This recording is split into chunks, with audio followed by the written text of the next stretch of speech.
अस्सलाम वालेकुम नाज़रीन, मैं हूं रशीद और आप देख रहे हैं प्रोग्राम हक़ाइक़। और आज प्रोग्राम में हमारे साथ मौजूद हैं तजियाकार इशफाक अब्बासी साहब। अस्सलाम वालेकुम अब्बासी साहब। वालेकुम सलाम। अब्बासी साहब, ये बताएं कि इमरान खान साहब ने एबटाबाद जलसे में कहा कि सिपा सलार हमारे जो हैं गद्दार हैं, ये किसकी तरफ इशारा कर रहे हैं? इससे ये तो ज़ाहिर है उनके अल्फाज से ही पता चलता है कि सिपा सलार किसको कह रहे हैं और किसकी तरफ इशारा है।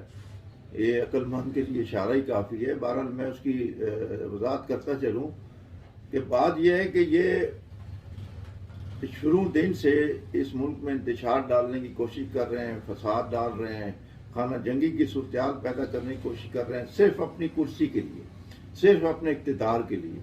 और इन्होंने ये माहौल पैदा कर दिया है और इतना भी कर दिया है कि इन्होंने सिपा सलार कौन होता है? सिपा सलार वो होता है जो जंगजू होता है, जो मुल्क के लिए लड़ता है। और हमारी जो फौज है उसका जो चीफ ऑफ आर्मी स्टाफ है, उसके उनके जो कोर कमांडर हैं, उनको सिपा सलार कहा जाता है। तो उन्हीं को कहा जाएगा ना। पुराने ज़मानों में सिपा सलार कहा जाता है, आजकल वो चूँकि एक नया दौर है, नया ज़माना है, तो उसमें उसको हम चीफ ऑफ आर्मी स्टाफ कहते हैं। कोर कमांडर जो होते हैं वो हैं। तो इन्होंने डायरेक्ट जो है ना उन पर हमला किया है। ये डायरेक्ट फ़ौज पर हमला है और फ़ौज ने इस इमरान खान के इस जुमले पर, इस रवैये पर बड़ा गुस्सा पाया जाता है फ़ौज में। और फ़ौज के जो रिटायर्ड जर्नल हैं उन्होंने भी एक वीडियो शेयर की है, वायरल की है सोशल मीडिया पर, और इमरान खान को तंबीह की है कि आपने हमें गद्दार कहा है, आपने पूरी फ़ौज को गद्दार का लक़ब दिया है, ये आपने अच्छा नहीं किया। और ये जो बातें वो कर रहे हैं ये नौजवानों में मुंतकिल हो रही हैं। और कई मैंने वीडियो भी देखी हैं जो वायरल हुआ है। एक बेल्जियम से बंदा है, वो बाजवा साहब को गालियाँ दे रहा है, उसको लान तान कर रहा है। एक और है, वो भी बैरून मुल्क में है, वो भी इसी तरह गालियाँ दे रहा है। तो इस तरह बैरून मुल्क से जो लोग हैं वो गाली गलोच कर रहे हैं फ़ौज के ऊपर। और ये सब कारनामे इमरान खान के हैं जो ये काम कर रहे हैं। और इमरान खान ने पीछे जो अभी ये बात की थी ना, ओवरसीज से कोई आधा घंटा खिताब किया था, उसमें भी इन्होंने कहा है कि भाई वहाँ से आप लोग जो बैरून मुल्क लोग हैं वो आप शिकायतें करें। भाई किसको करें शिकायतें? वहाँ यानी बैरून मुल्क जो लोग हैं, ममालिक हैं, जहाँ जहाँ आप रह रहे हैं वहाँ शिकायतें करें पाकिस्तान की हुकूमत की और इनकी अफवाज की। भाई यार ये क्या कर रहा है ये शख्स? एक इक़्तिदार की कुर्सी के लिए मरा जा रहा है। 4.25 साल ये बैठा रहा। इन्हीं लोगों ने जो इनको लेके आए थे, आज उन्हीं लोगों को ये गालियां दे रहा है, उन्हीं लोगों के खिलाफ बातें कर रहा है। ये बेसिकली एहसान फरामोश है शुरू का। जो जिस शख्स ने इसके साथ नेकी की, इसके ऊपर एहसान किया, इसने उसी को डंग मारा। और ये एहसान फरामोश शख्स आज तक उसी तरह चला आ रहा है। ये किसी को नहीं पूछता, ये कहता है कि मैं ही हूँ बस, और दूसरा बंदा कोई भी नहीं है। तो फ़ौज के खिलाफ ज़ुबान इस्तेमाल करना, मैं मतलब इस चैनल के थ्रू ये मैं मुतालबा करूँगा, अपील करूँगा और हुकूमत से और जो इदारे हैं उनसे कि इस शख्स पर पाबंदी लगाई जाए, इसकी ज़ुबान बंदी की जाए।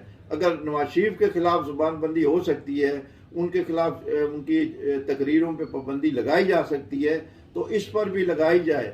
ये मेरा नहीं, पूरा अवाम का मुतालबा है कि जो शख्स पाक फौज के खिलाफ जहर उगल रहा हो उसे आप खुला छोड़ दें, जो मर्जी कह रहे हैं कि सिपा सलार पाक फौज को उन्होंने ना इशारा किया है, तो वो कल को कहेंगे हमने इनकी तरफ इशारा नहीं किया। सिपा सलार कोई और भी हो सकता है, ऐसा नहीं। सिपा सलार तो वही होते हैं ना, अभी वहाँ ठीक है, जंगजू जो होते हैं जो पाकिस्तान या मुल्क की जो दफा करते हैं, सियासी लोग तो नहीं होते वो सिपा सलार से। वो तो सियासी लोग हैं, वो जमहूरी पसंद लोग हैं। जो सिपा सलार होता है, जो फौज का सरबराह होता है, उसको सिपा सलार कहा जाता है।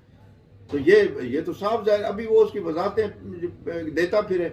ये इसका यही काम है, एक बात करेगा दूसरे दिन यू टर्न ले लेता है। लेकिन वो बात चल चुकी होती है ना, वायरल हो चुकी होती है, वो वापस कैसे हो सकती है? वो वापस नहीं हो सकती। जो इसने काम करना होता है वो कर जाता है, उसके बाद वो वजाहतें पेश करता रहे, कोई मसला नहीं है। लेकिन ये बहुत ही गलत काम है।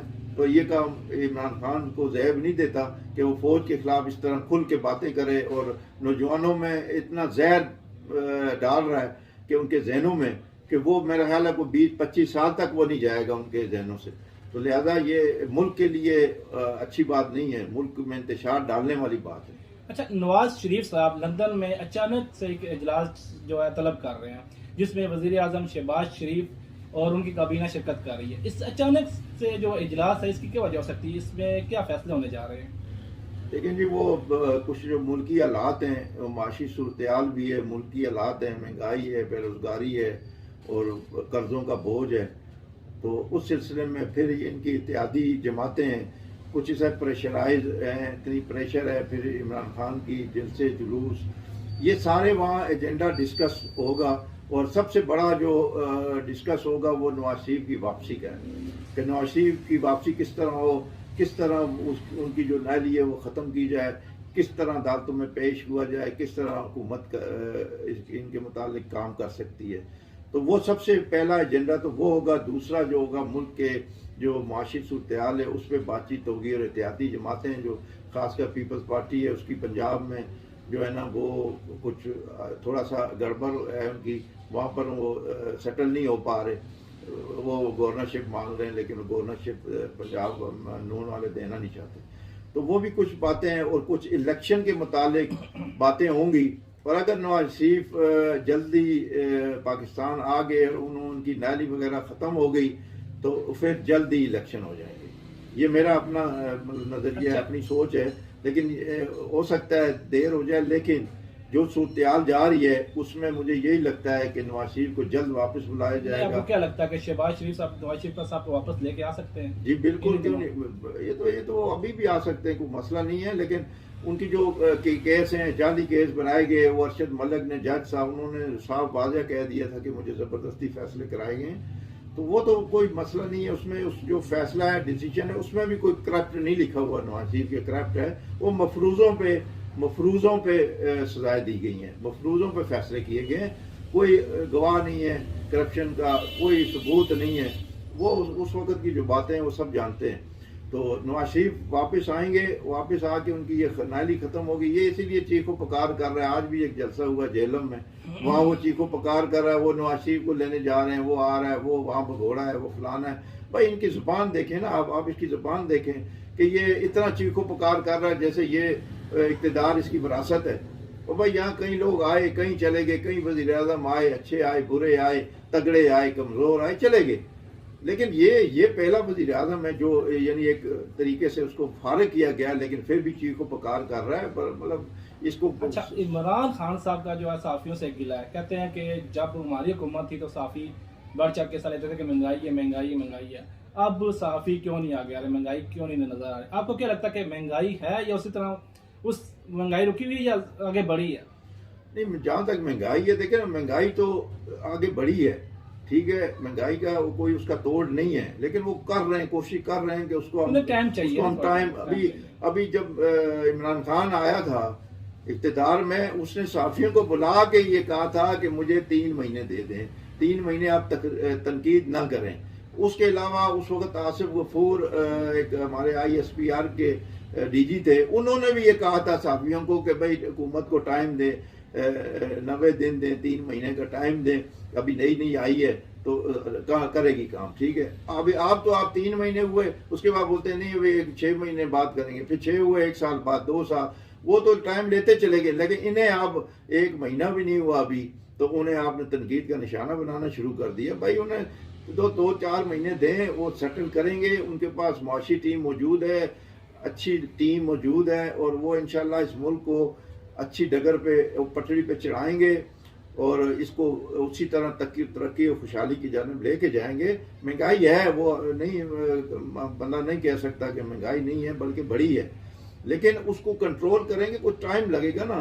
ये खुद कहते थे जी हमें 10 साल और चाहिए, ये कहते थे 10 साल और चाहिए खान साहब। तो इनको तो अभी 3 महीने हुए हैं, वो भाई अभी इनको सेटल होने दें। पहली दफ़ा ये भी, जिस तरह इमरान खान पहली दफ़ा वज़ीर आज़म बना था, तो ये भी पहली दफ़ा वज़ीर आज़म आया है ना, शहबाज शरीफ भी। ये कौन सा पहले बन चुका है? सियासत में तो थे ना। नहीं, सियासत में तो इमरान खान भी 22 साल से सियासत में, वो कहते हैं मैं हूँ। लेकिन बात ये है ना, ये ओहदा और बात होती है, वैसे सियासत करना और बात होती है। ओहदे पे आके जिम्मेदारियां बढ़ जाती हैं। तो अभी शहबाज शरीफ पहली दफा आए, अभी इनको पता चलेगा कि यहाँ से क्या प्रेशर है, यहाँ से क्या प्रेशर है, दुनिया का क्या प्रेशर है, IMF का क्या प्रेशर है। शहबाज शरीफ काम तो कर रहे हैं, वो एडमिनिस्ट्रेटर, बेहतरीन एडमिनिस्ट्रेटर इस वक्त पाकिस्तान का, जो मैं कह सकता हूँ कि बेहतरीन है।